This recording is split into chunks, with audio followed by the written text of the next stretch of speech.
Omukugambaho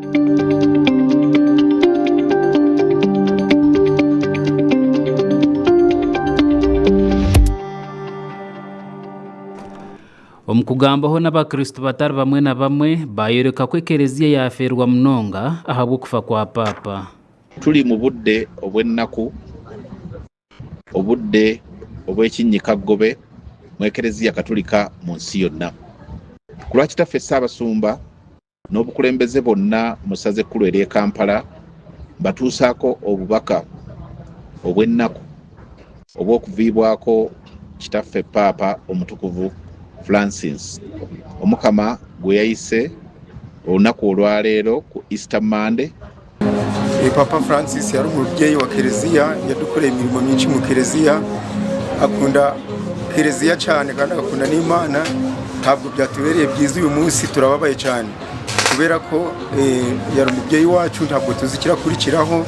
Papa Francis utwumvisha amakuru babe mu gitondo ngo papa yitabye Imana. Turababaye kandi turababaye cyane nk'umukristo, ndababaye cyane. Imana imuhe iruhuko ryiza. Barangije misa Vatican, ibyo narabibonye, ariko nyine ubwo niwo munsi gwe Imana yari amuteguriye, kandi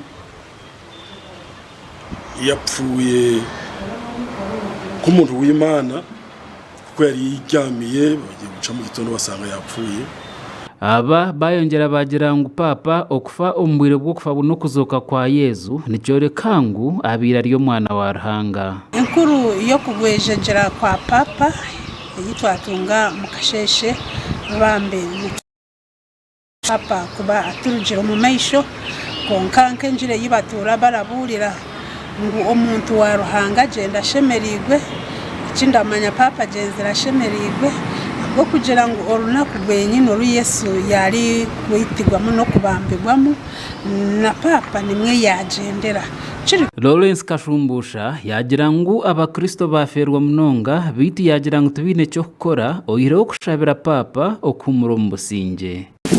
Twaza kutwara ubutumwa bwe turebe ngo twashaba umuziri Bikira Mariya n'umwana wa Yezu, twashabira papa Francis amuto mwanya gubonire habo kuba nububwire bushikire kandi buri muri munsomo iteka kuri mu kufa tubone kuzo mwanya gubonire.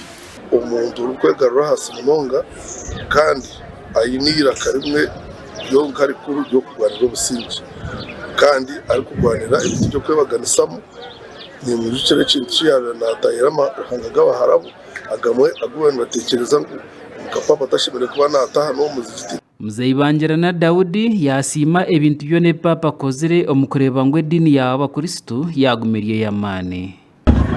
Papo ubwire bwe atayira amahanga n'inyi munonga gensiyo amoro amanaku amagiga wena bari papa wensiyo arataya nensi z'abasaramu benshi zira Rwanda Kristo mwene wabera Rwanda abusize bw'insiyo. Ogu yayongera yagamba no kuyagira mu Roma kandi akatungaho no mugisha ho kuganiraho na papa.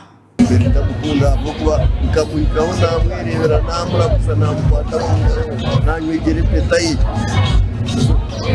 ngwenu kwishikanye namukwata mu za papa nino.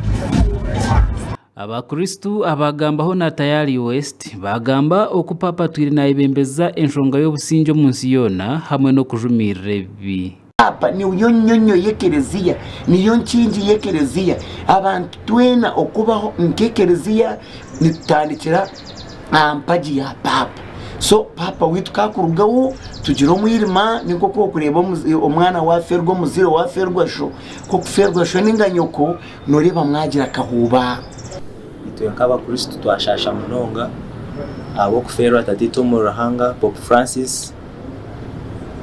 Francis tubentu mukunda munonga abonye disaye umukereziya katolika kandi abari mwebembeza umurungi papa bayine byegeso birungi especially abenasinga gamba sex harassment umbana bato these young girls so mwene impuranyo cyanshasha munonga ni kinshasha. Papa Francis yafa erizoba Easter Monday 21 kwezi kwa kane mwaka 2025 aha myaka 88 y'obukuru kandi yafera omu makaje a Vatican zikasa Santa Marta.